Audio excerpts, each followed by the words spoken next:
Hey everyone, welcome to another episode of Electric Uncut. I know for sure this topic will be pretty damn controversial among my audience and among my fellow retro gamers, but it is something that I haven't heard really discussed that widely, especially the angle that I want to come at it in. And also because I think this might be a useful topic for some people to hear about or to think about a little more, rather than sort of just accepting the usual YouTube logic, the usual YouTube talking points around this. So the topic I want to talk about is the idea of buying physical games in order to preserve them for the future. Basically, if you want to buy a game like Ketsui Destiny or a new shmup that comes out, or a new indie game that comes out, or Streets of Rage 4 or something, you need to buy the physical version. And the reason why you need to buy the physical version is because the digital version cannot be preserved. It's renting it. It's like buying a license. You're not fully buying a game and stuff like that. And so I want to talk about this topic because I think there is truth to some of these ideas and stuff. One YouTuber that definitely comes to mind, I'm not saying this to give him a hard time or anything, just this person talks about this a lot, is Adam Korlick, where I followed his channel for many years. I'm a fan of his. But he always has talked about how he won't buy games even if he likes them unless they come out in physical format. And he's gone over in his videos why he feels this way, about how if you're buying a digital game like Sonic Mania, for instance, you buy that digitally on your Switch or your PS4. In his idea, and many people's ideas, you are essentially buying a license to play that game, but you're not physically owning that game. You're not having eternal access to that game. And I do think there's a lot of validity to this idea, but I also think it kind of doesn't fully go all the way down that path of preservation, down that path of being owning games, ownership, stuff like that, because I think it kind of stops at physical and just kind of accepts that physical is the end all be all, because at the end of the day, whatever else happens, you can stick that disc in your PS4 and play it in the future. If the internet goes down, if servers go down and stuff like that, that is still possible. The reason why I want to challenge this concept is because I don't think that's actually true. I think we stop at physical and we think, okay, well, you can put that disc in the PS4, everything's good. But actually, no. Down the line, that the physical format will also fail. So it kind of becomes full circle, ironically. And so this is what I want to discuss in this video. And even if you don't fully agree with me, because I know a lot of people who are fans of my channel, a lot of people who are fans of retro gaming, are very invested in physical and are big fans of it. And when you put a lot of money into something too, it is a little bit harder to let go of certain things, or to kind of, I guess, change your thinking on certain things. I know this because I've invested many years in buying vinyl, and for a very long time I was extremely invested in vinyl. I have thousands upon thousands of dollars worth of physical vinyl records. Some of them pretty rare, some of them just expensive for the sake of being expensive because of marketing, just like it's like in video games and stuff like that. But up until, I say, the past 3 years, I've actually kind of stopped buying vinyls as much. I will still buy them, and there's still a purpose to vinyl records and stuff like that. But I've just had enough time, and I've kind of thought forward enough to where I realized vinyl is not as great of a format as it was kind of advertised and as trendy as it was. And I did sort of buy into that a bit. And I'll give you some examples why, and then I'll move this on to video games. But this is a good point of comparison, especially since I am someone in the same boat as people who are like physical game collectors and spend hundreds of dollars on Sega Saturn games and Dreamcast games and stuff like that, which there's nothing wrong with that. I just want to challenge the idea that the purpose of doing that and the justification is preserving the games, and I'll explain why. But again, so with vinyl, I was spending all this money in vinyl for various reasons. One, just because I wanted the vinyls, right? There was something aesthetic about it that I really liked, and I think that's an extremely valid purpose. One thing about me that might be different, especially on the gaming YouTuber world, is that I actually value aesthetics greatly, and I think aesthetics are a whole completely acceptable justification for doing things. Basically, let's say you spend thousands and thousands of dollars on Sega Saturn games, and you eventually come to agree with me that yes, you're buying all these games and keeping them in nice condition, but you're not actually preserving anything. This is not necessarily the long-term gain of preserving stuff. But what you are doing is you're investing in an aesthetic interest, right? You like the aesthetic feel, the aesthetic quality of the discs. You like all the aesthetics surrounding physical media. And I think that is 100% valid. And I am someone who indulges in aesthetics greatly. I mean, look at my video here, like black backgrounds and shit like that. Like, I think aesthetics are 100% valid. And in some ways, I think more valid than preservation, because I think preservation is a much wider concept than we give it credit for and stuff like that. Not only like worldwide preservation of games, but also even personal level. But let's get back to my point. So I bought all these vinyls and stuff, and the major reason was aesthetics. Let's just be honest. I loved the aesthetics of vinyl. I loved the way they looked, the way they feel. I loved how it was actually this physical object that carried sound information on it, but it wasn't in a digital format. I mean, all that stuff was really interesting to me. So I spent all this money on vinyls. But one thing that I sort of kind of convinced myself about with vinyl is a lot of audiophiles and vinyl fanatics will say this, is that vinyl has superior sound quality to digital, like to CDs and stuff like that. There's no denying that vinyl has a much better sound quality to like MP3s and like low bit rates and shit like that. But when it comes to CDs versus vinyls, I've kind of shifted my perspective on, I think that CDs are definitely the superior format when it comes to audio quality and stuff like that. And the reason for that is, like, theoretically, the vinyl can be better than the CD, like theoretically, but in order to get that to happen, and I know this because, like I said, I've spent thousands and thousands of dollars on this, you need to have extremely, extremely top-of-the-line audio equipment to get that really perfect high quality. Because think about it, CDs are mastered, or typically mastered, right? It depends on the release and stuff, but like a quality CD like Nirvana in Utero or something like that is mastered on professional audio equipment, right? That is a professional process happening. And so in order to match that with your own home sound system, you need to have a professional, extremely expensive, extremely fine-tuned system to get that to work. And the thing that I was running into all the time is that when I was playing my vinyls, it was cool, but I was spending way more time. I was spending literally dozens, probably hundreds in total, hundreds of hours, like tweaking my vinyls, messing with them, redoing the needle, like just so much time was spent trying to get good sound out of these pieces of wax or whatever they're made out of, right? Pieces of vinyl. Whereas you can put in the CD, you have a good speaker system, a good sound system. You're gonna have quality. You know, CDs are high audio quality, right? They're not like MP3s. They're FLAC, high quality.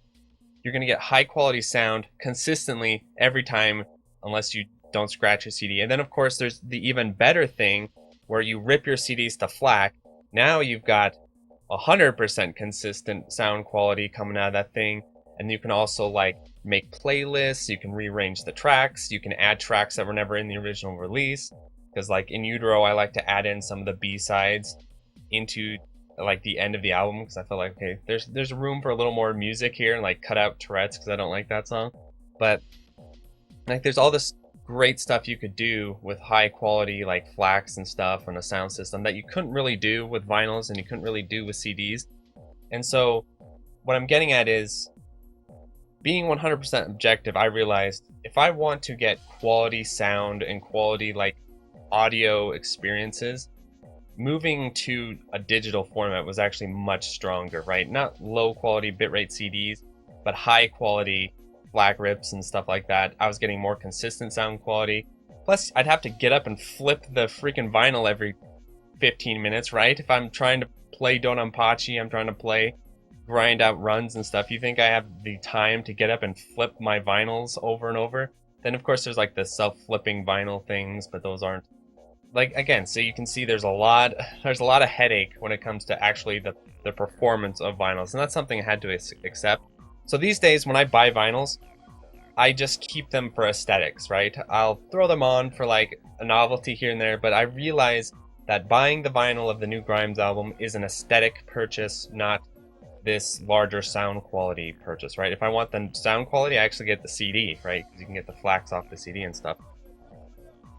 So this is transferring over to how I feel about the video gaming situation here and how this pertains to video games. And I do have evidence of what I'm talking about.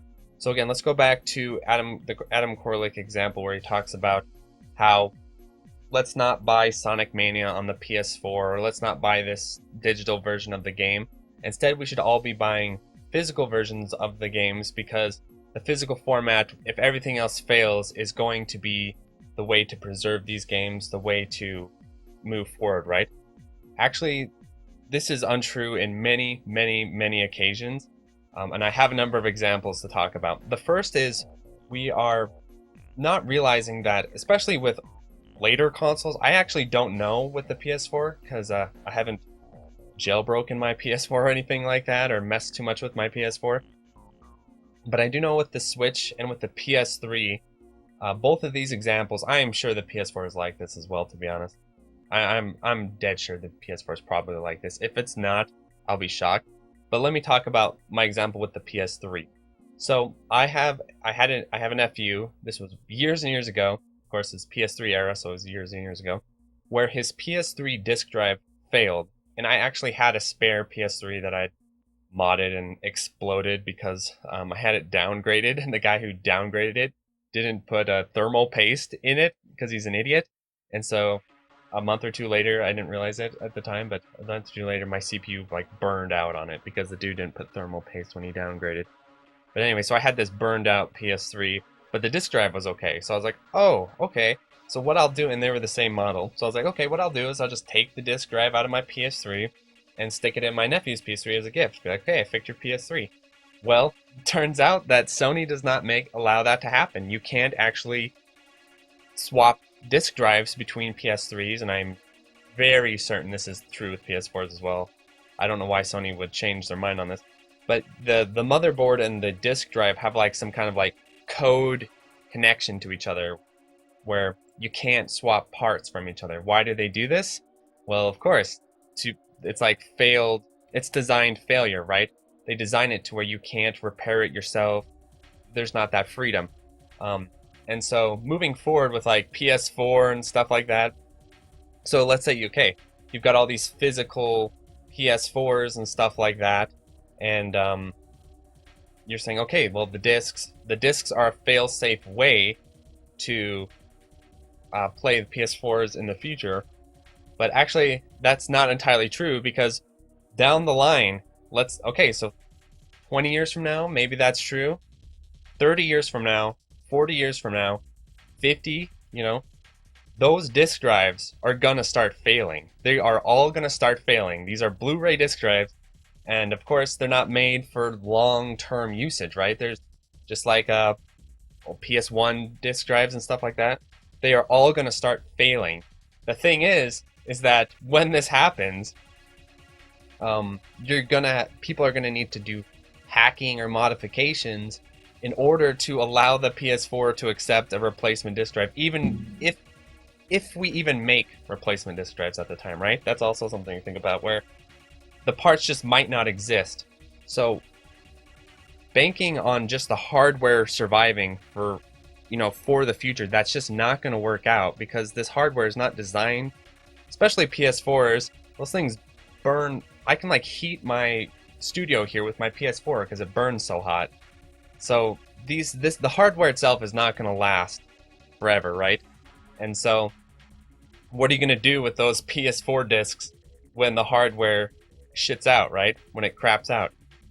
Well, of course what you're going to do, you're going to emulate them, right? You're going to play it on replacement hardware, whether it's either, I guess you could hope that the PS5 and future PS stuff will play that moving forward, but that you run into the same problem with PS5s, when they start crapping out.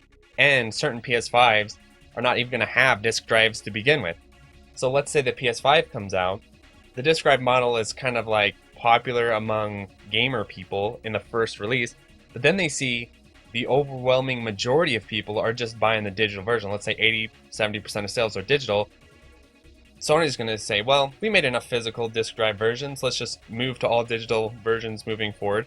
That's what's going to happen, I guarantee it. They're going to move, everything's going to start moving to diskless, because disks are a menace to what the industry wants, because it allows for used sales and stuff like that. And so everything's going to go diskless. So what are you going to do with your PS4 discs now? So the hardware in 20 years or so is going to fail. The disk drives in the PS5s may not even exist. What you're going to do, and I'm going to tell you what you're going to do, because this is played out with the current generations, is you are going to play those games on an emulator or on a PC release. You are not actually going to be playing those physical PS4 games in your physical PS4. That's not going to happen. Especially as we start moving forward with monitor technology and stuff like that. HDMI is going to become a thing of the past. Monitors won't have HDMI, so now you got to start doing stuff to get your HDMI out of your PS4 into your TV. Like, all of these are going to become barriers. And the funny thing is that this is happening right now with the SNES stuff, with Saturns, with PS1s, with all that stuff, N64s. All of this stuff, all of these people, myself included, what we are doing is we are taking our physical games and we are storing them, and we are playing them either in emulators, on misters, which are basically like hardware-based emulation, but they're still emulators, or we are playing them on flash cards, right? Everyone is moving away from this model of playing on CRTs with your physical game and your physical cartridge.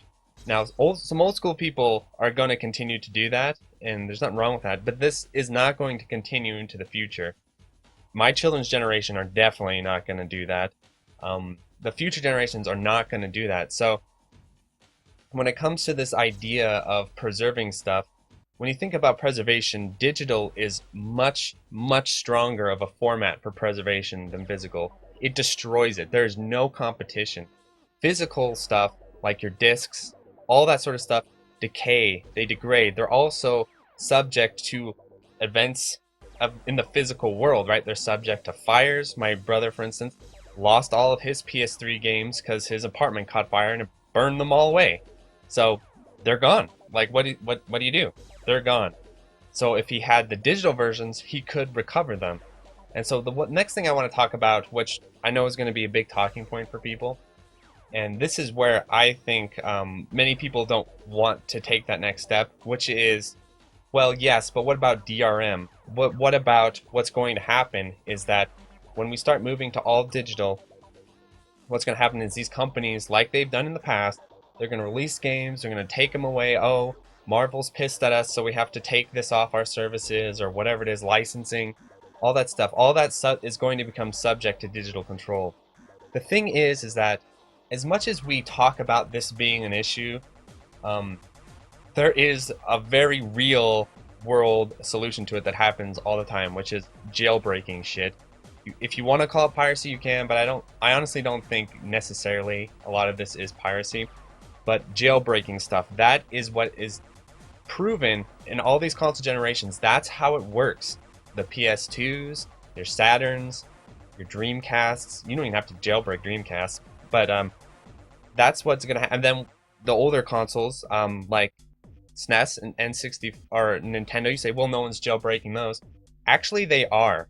So when you put flash carts in there, there's like lockout security that these consoles have to try and prevent bootleg, non-licensed stuff from running on their consoles. But they have all been jailbroken in the past. So flash carts are a form of jailbreaking these older consoles because they're getting around their lockout chips and all that shit. So even older consoles like 16-bit consoles, 8-bit consoles, those are all jailbroken. And that is how it's going to work. That's how preservation is going to continue forward, where things the physical items are nice as far as accessibility within your personal collection, but when it comes to preservation, they're not cutting it. It's always going to be the digital versions that are the preservation. And so if you're really serious about game preservation, which I think is funny and ironic, the same people who are very, very invested in this, or say they are, and can get really fired up about emulation, get really fired up about jailbreaking stuff, fail to realize that down the line, if you want to play your PS4 game on a PS4, like I said, but your PS4 disk drive fails, or maybe it was a digital only game like PT, right? You want to play PT on a PS4 in 2020. How do you do that? You can do it. How do you do it? On a jailbroken console. And that is the actual moves forward with preservation. Is you don't need to worry too much about preservation as far as keeping your physical versions, because that's all going to be released and jailbroken. So the PS4 is getting jailbroken. That's what hackers do. And so people always like look on this. I've defended this in GameFellas a ton, and I think it's misunderstood when I talked about Switch jailbreaking and PS4 jailbreaking, and everyone just says, oh, these are a bunch of pirates, these are a bunch of pirates. These are the same people who are also preserving the games for the future. It is the same group of people. Whether you want to call them pirates or not, that's what they're doing. Like I said, if you want to play PT, there's only one way to do it on a jailbroken PS4, right? Or you can say, well, and I remember some people were like keeping their PS4s, right, with PT on it. But if that was our solution was, well, everyone just keep your PS4s with PT on it. No one rip the game. No one jailbreak it or make it accessible via jailbreak or whatever. What's going to happen is when those PS4s fail, PT disappears. And so this is what really drives me crazy, especially with shmups, and especially with a specific case in shmup, which is Dodonpachi campaign version. So Dodonpachi campaign version is this really insane looking rare release of Dodonpachi that was on a PCB. Long story short, there are a few, only one maybe, PCBs of this thing around. Like no one has it, no one has access to it. I'm not even sure if Cave does or not. But basically, we all know the game exists, but none of us can play it. And a person who has it, and I've talked to people about like what's going on with this. Are people trying to preserve it? And I've been told, I assure you, it is safe. It is preserved. Not digitally. The person did not rip the ROM. They are just keeping it, I'm assuming in like a vacuum sealed case or some shit like that. They're preserving the physical object, but that's not, in my opinion, that is not true preservation. For me, true preservation is unlimited replication into the future. Eternal replication. That is true preservation. So, for example, if I, instead of doing YouTube videos, let's say I did all these videos and then released them on DVDs or on VHS tapes, but I forbid anyone to rip the tapes or to rip the DVDs and upload them or replicate them. I forbid that. Let's say I put some kind of crazy DRM shit on these to somehow prevent that. That would never happen. Let's say that somehow happened. And then I told myself, well, I'll keep backups of all my shit in like a safe in my room so that my stuff will be preserved forever because the backups in my safe are safe, right? But of course, real life happens, and this is 2020, so real life is not as abstract as it once was, right? My house catches fire, some crazy floods go on, tornadoes, hurricanes, whatever you want, earthquakes. Something happens to that physical item, gone forever. That could happen to campaign version. It could. And when it does, it's gone forever. Are the chances super high? No, but it's a possibility. And plus, you have to think about, okay, what happens when this guy dies, right? What happens 30 years from now, 50 years from now? This is all, like, no one's thinking long term with this stuff. And so I want to bring this back because when we talk about buying physical games that come out now versus buying digital games, a lot of people will pay this really high premium to buy the physical version. They will pay this really high premium to do that because they are uncomfortable with their ownership of the digital version, right? Which makes sense. But I have to say also too that this is a little bit of an illusion to some degree, because especially with the Switch I can confirm this.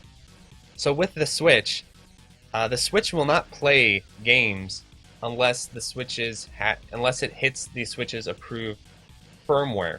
So if you have, I've seen this in person, so I can confirm this how this works. So let's say you have a game that comes out that requires firmware 5. We're not going to go into actual firmware versions, but let's say it's just called firmware 5. It's a new release, Animal Crossing. Animal Crossing requires firmware 5. And so you buy a Switch, a brand new Switch, and it has firmware 4. If you stick that firmware 5 Animal Crossing into your firmware 4 Switch, it will reject it. It'll say, no, I need an update in order to play this game, or the game will reject the Switch. I think that's the way it works, right?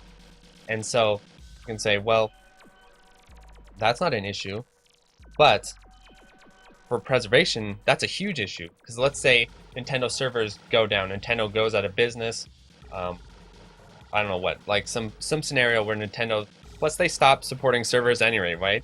So 20 years from now, they stop supporting the servers, right? And then you have to play these, and your Switch itself dies, which could totally happen. The Switch doesn't seem to be that hardy of a piece of equipment, right? I don't think the shelf life on these are going to be very long. So let's say, like mine's already starting to crap out, and it's, you know, only 4 or 5 years old whenever it came out. And so you have to buy a new Switch, but the servers no longer exist. Let's say 20 years from now, right? Your physical games that you think are guaranteed to play on any Switch will actually not, because if you buy a later game, especially, and then you only have access to earlier firmware Switch, and then the servers don't exist, that game will not play. It's just like having a digital version of the game that disappears forever. What is the way around this? Of course, the way around this, hacking, of course, jailbreaking. That's the way around it. In reality, you will always be able to play your physical games because you can jailbreak your Switch. You can break these restrictions and get it in there. The thing is, though, that also applies to digital games. And this is why I don't feel any discomfort with buying digital games, because I consider the version that I buy, let's say Katsui Destiny on my PS4, right? The version that I buy on my PS4, in actual reality, is much more convenient and cheap than importing the disc, like $20 more cheap or something in some cases, right? It's a big savings cost. That's why I do it. It's a big savings cost. And also I know that, okay, let's say my PS4 breaks. I've actually lost a lot of games like Tekken and all kinds of different games because my discs have gotten messed up over various circumstances in my home, right? And I also had my PS2 I had this shelf collapse, and all my shit broke. Like my PS2 broke, all this physical stuff broke, but my digital games did not break, right? And so in the meantime, it's also easy to transfer them around different consoles and stuff. So in like the immediate term, digital games are very convenient, but also, and so then people worry about the long term. But I'm saying the end game is this, everything is going to be digital jailbroken. That's the end game. That's how all the consoles are going. PS2s, Saturns, SNESs, N64s, Nintendos, all that stuff, everything is going that direction. This whole idea of that we all have to own the physical games and that's the only real way to play them is not going to hold up, especially as games get more and more rare. And I do know people swear by this. They swear by, I will not indulge in digital games. I will not indulge in emulation.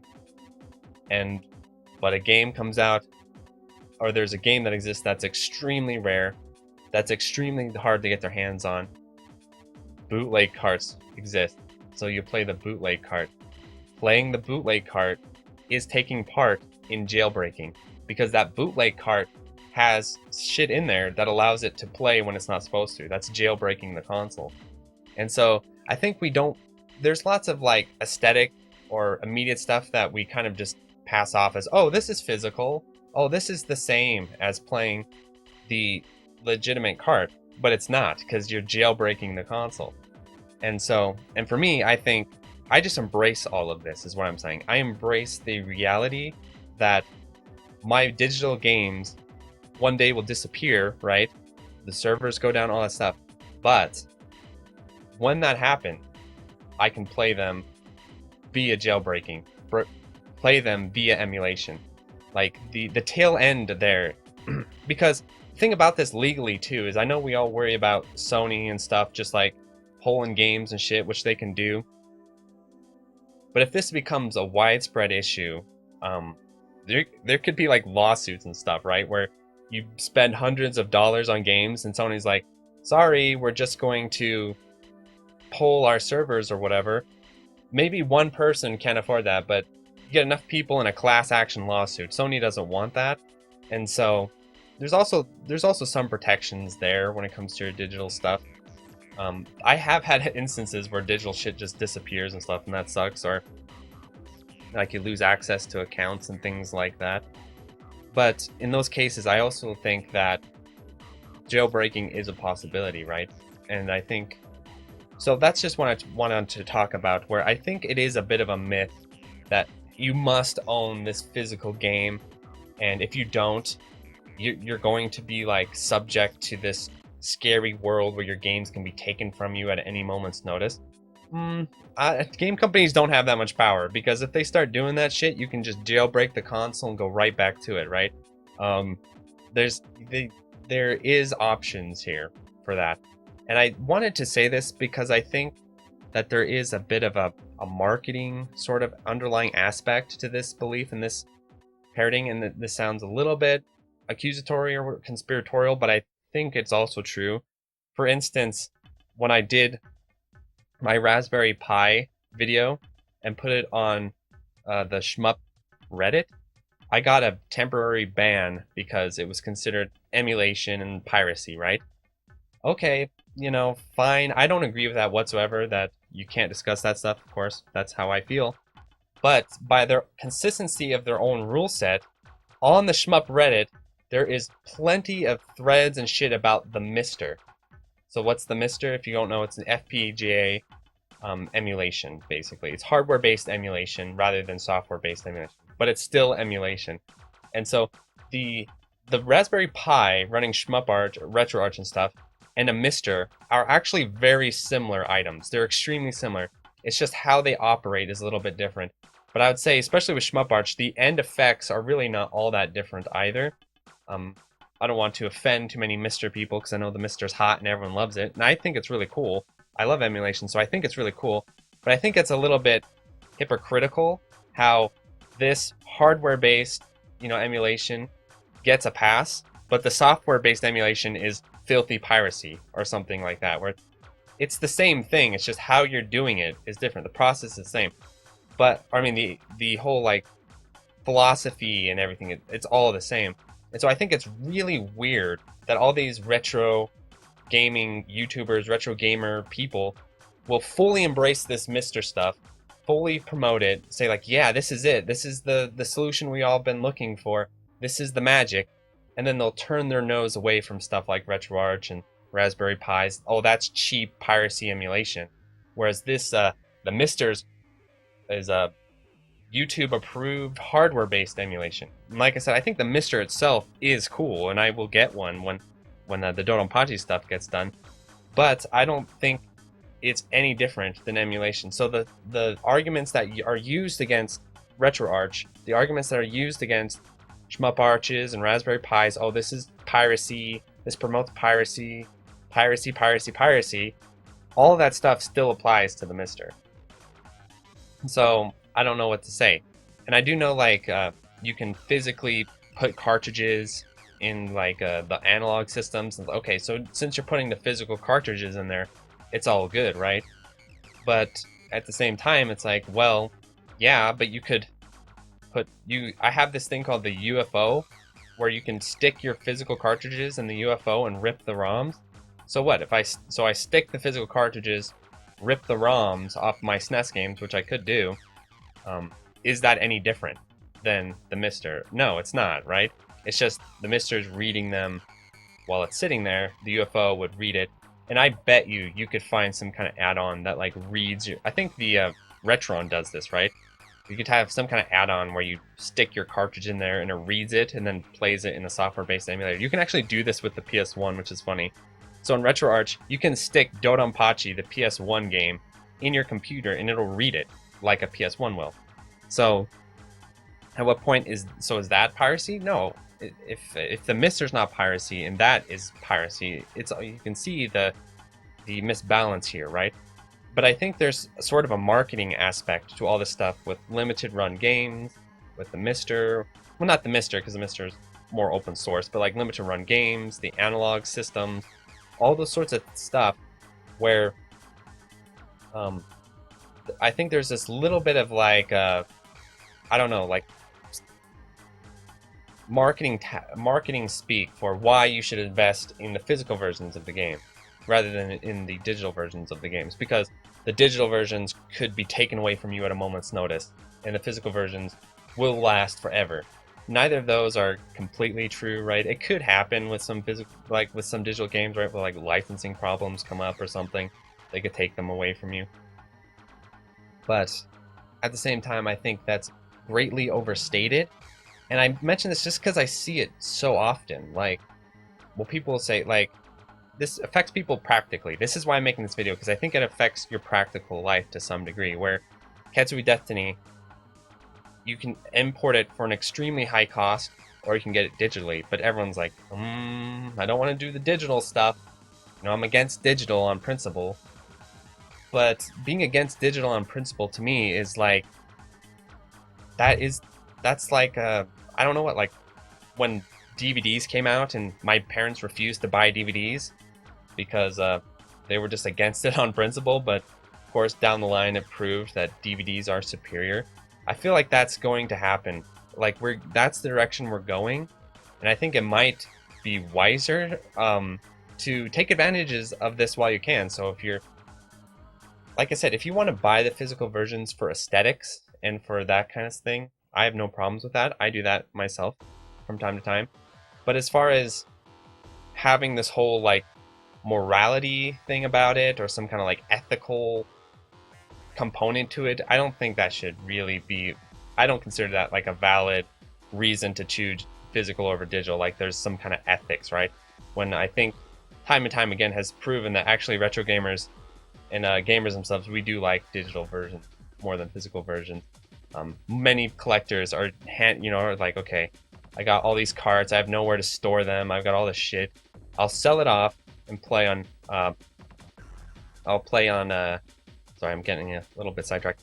I'll play on flashcards and stuff like that, right? This is happening again and again, and Adam Korlik himself, for example, is doing videos now talking about flashcards, talking about stuff that runs, in that jailbreaky digital world. So it's kind of interesting, right? And it's also funny because this idea of playing them for preservation kind of contradicts the real reason you're buying them, which is aesthetics, right? They kind of contradict each other.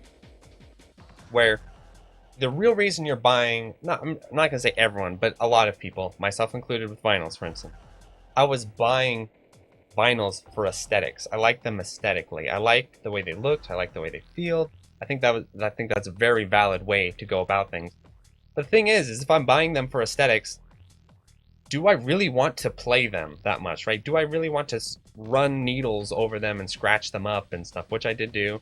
And sometimes I even think about it like you're taking the record out and the needle scratches the vinyl. I sit there like, no, like I'm all mad because I care about the aesthetics, right? Or like you take them out of the sleeves and then you end up scratching the sleeve, and so there's like this little scratch on the front of your cover of your album, and you're like, I bought this album for it to look cool.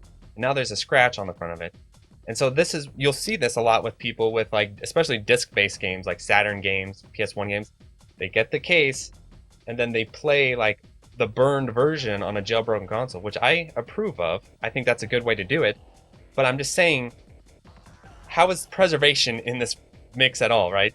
Because that physical disc you're holding on your shelf isn't preserving shit.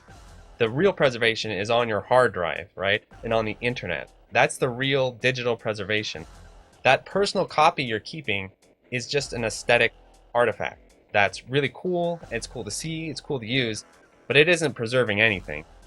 And so, and let's say you had the one version of that game, like it's like a prototype game, and you're the only person with that game, and you're thinking to yourself, I'm preserving the game, I'm keeping it in on my shelf in my house. That's like totally preserving it, right? When really preserving it would be ripping it, redistributing it online, creating many fail-safes, so that, you know, when a freaking tornado whips your house out, right? There's some kind of ongoing record of this stuff. And what's funny is I had many things from my childhood that I created, art, writing, painting, all that sort of stuff. Guess how much shit of that stuff has survived between moves, home issues, mom just getting annoyed with my stuff and throwing it away. Like, none of it. But the shit I preserved on the internet still exists. The stuff I uploaded to Gmail accounts, or the shit I uploaded to like Newgrounds, unfortunately I can't find the stuff I put on there as a kid. I've looked and looked, I can't find it, but the stuff I like put in my Hotmail accounts and like all that sort of stuff, that stuff survived. And I think that's kind of the model that we need to consider with game preservation, is basically digitization and mass spreading. So you want to preserve PT, jailbreaking consoles and replicating the game online. That is preserving the game. Keeping your PS4 in a dusty attic for 50 years and then you go to plug it in, it doesn't even run. That's not preserving the game at all. So I think these points are probably pretty obvious, but I also think that there's a real weird sort of like ethical stance people take on this that I think is ridiculous. This isn't about ethics. If it is your sort of preferred way to buy the physical games, that's fine. But me buying the digital version of Ketsui and you buying the physical version of Ketsui, that doesn't make you some kind of like ethical superior gamer to me because I have the digital version. It just makes you someone who aesthetically likes physical games and you keep them. And so, yeah, and it's funny too because some people, my last bit of ranting on this topic is, so there are these super play DVDs and VHSs, right? And some people buy them and they're like preserving them, right? By keeping them in their home or whatever. To me, that is not preservation. Preservation is getting high quality rips of these tapes, high quality footage of this gameplay, and mass spreading it on the internet. That is true preservation. And I think time and time again this has played out. There's even examples of Nintendo themselves and I think other game companies, right, where they don't have access to the code, or they lost it, or they're lazy, and they end up getting the code from like pirates or people who saved it. This happens all the time. I think there was a funny example. This is all in the past, but I think there was a funny example. I think it was an MLG actually, where MLG did a tournament and something happened and they lost all the footage, but they were able to recover it because someone was pirating the footage, right? A person was like restreaming it and recording it, so they had to use the pirated footage to replace the official footage. That's the funny part about this, is all these companies like Nintendo, Sony, I don't think Microsoft's as bad about it, honestly, but Nintendo and Sony, they come down really hard on these people, and yet they're also like this fail-safe for when they fuck up, right? It's like when Sony fucks up or when Nintendo fucks up, it's like, oh, well, pirates preserved it, or, you know, pirates jailbroke the console, or pirates did this and that. There's many examples of this, and so I don't think it's fair to totally demonize people who are doing this stuff, who are working in the digital space, because really they're ahead of the game. They're the people who are going to make this shit happen in the future. So in the future, when you want to play your PS3 game and you can't because all the hard drives are busted, you're going to find a way to digitally get a digital version of that game and load it on a jailbroken PS3. That's what you're going to do. And so, and I think that comes up with like Marvel, right? There's that Marvel game that came out and got pulled, and the versions of it are like insanely expensive. So the real way to play it on that console is to jailbreak it, right? And that's just gonna happen over and over. So that's my whole take on this whole situation, the video I want to talk about, where I just think that this whole high horse stuff about emulation is so bad, it's so wrong, it's so evil, and physically keeping the games and playing the games on your physical hardware, this is like some noble pursuit. That's not true at all, because yeah, it's just gonna fail, and then where are you gonna turn? You're gonna turn to emulation, you're gonna turn to jailbreaking consoles and all this sort of thing. So that's my video, and let me end by thanking my patrons. So thank you to Dingo, Anthony A, Ben Wynn, Brian Shiver, Corio, Dunpeel 2064, EC2151, Eric H, Full Set, Retro Schmupper, Gus, Kiwi, Joe Angelo, John, Gameboy Guru, Kay, Quentin, Malaise, Mark Sloan, Martin, Worrell, Maz, Meher Calendrian, Nathaniel Davis, and Electron, Okla Kugels, Parlar, Point Blank STG, Rhizosis, Smacky Factor, Sugumo, Turopan, Plasmo, Young Money Sui, and Utakaya. Thanks for watching.